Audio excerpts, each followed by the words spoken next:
여러분 안녕하십니까, 황시엽 변호사입니다. 이재명 재판이 중단됨으로써요, 이 대장동 5인방에게 중형이 내려지고 추징금이 선고되었지만 피해 회복이 심히 어렵게 되었다라고 이번에 1심 판결에서 적시를 했습니다.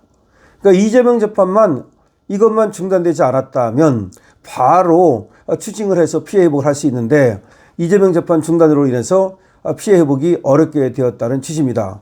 이번에 1심 판결문은 무려 725쪽에 달하는데요.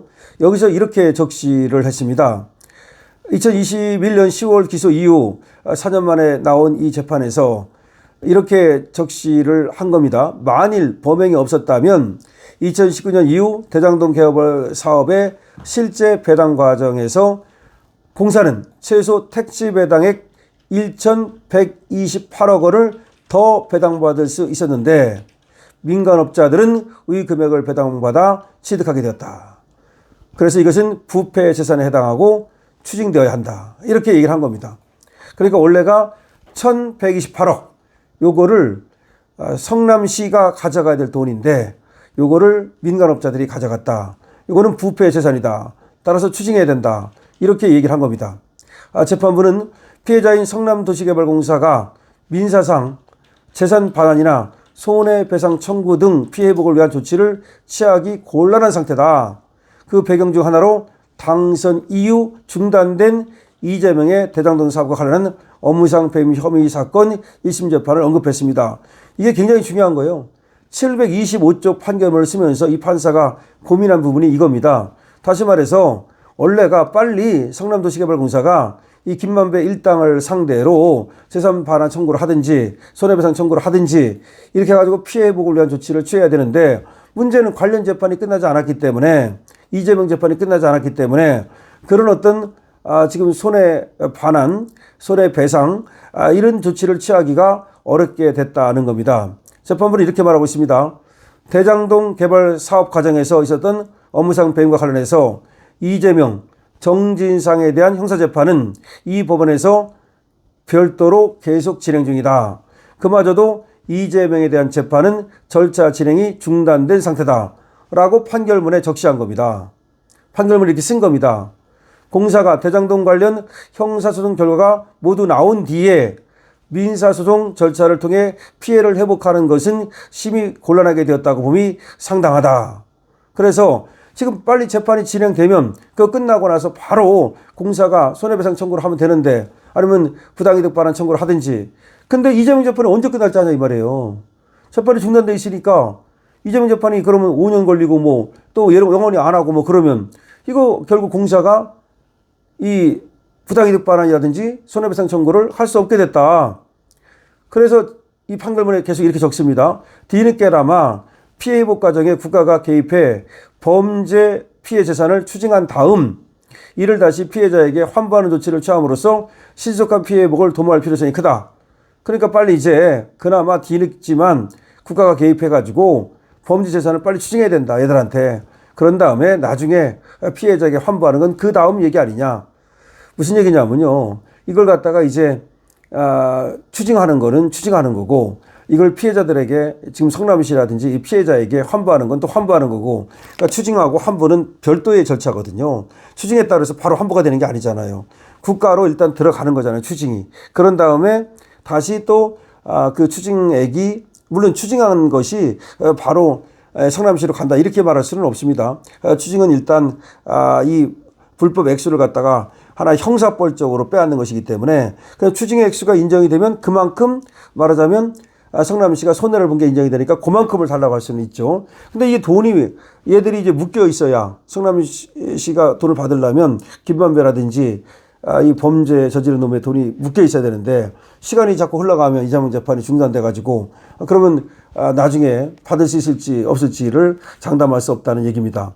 그래서 재판부는 말이죠, 이 김만배의 범죄 사실 이 부분에서 피고인의 배임에 대해서 정진상의 형사 책임을 판단하는 것은 여기서 적절치 않다, 뭐 이렇게 얘기하면서 또 이재명의 형사 책임을 판단하는 것은 적절치 않다, 이렇게 해가지고서 그 부분은 사실은 판단을 안 했습니다. 그 다음에 피고인의 배임 행위에 공모 가담했는지 여부는 기재하지 않는다. 다시 말하면 이 5명에게 정진상과 이재명이가 공모 가담했는지 여부는 여기서 기재하지는 않겠다. 이렇게 얘기했습니다. 그러면서도 이 부분이 중요합니다.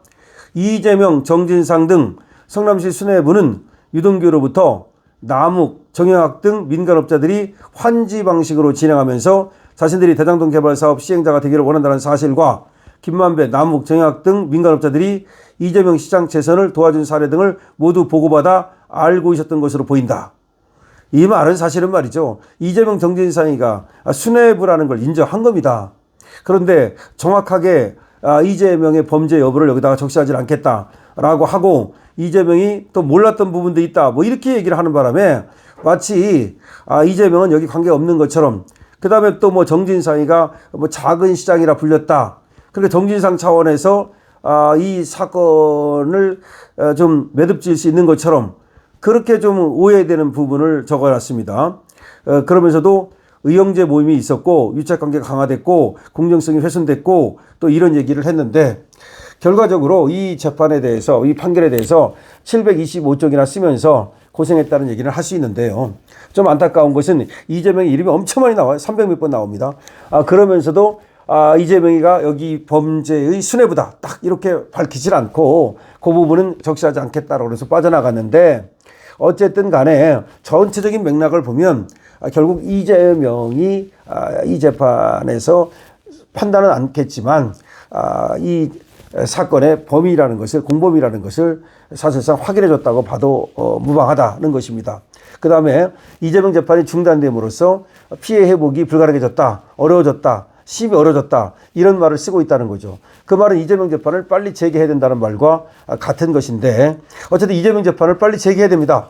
이재명 재판을 빨리 재개해야만 성남도시개발공사도 그 손해본 걸 갖다가 빨리 찾을 수 있고요. 그리고 이거는 성남 시민들에게 돌아가야 될 몫이니까요. 자, 이것들이 김만배라든지 그 일당에게 절대 쓰여서는 안 되는 것입니다. 자, 이번 판결에서 또 나타난 하나의 중요한 관점은 아까 처음 말씀드린 바와 같이 이재명 재판이 중단됨으로써 성남시, 성남도시개발공사가 피해를 회복하는 것이 상당히 어려졌다는 거다. 그럼 이재명 재판을 빨리 그러면 재개하는 수밖에 없지 않느냐. 이재명 재판을 재개하고 다 끝내고 나서 그런 다음에 피해 회복 절차에 들어가야 되거든요.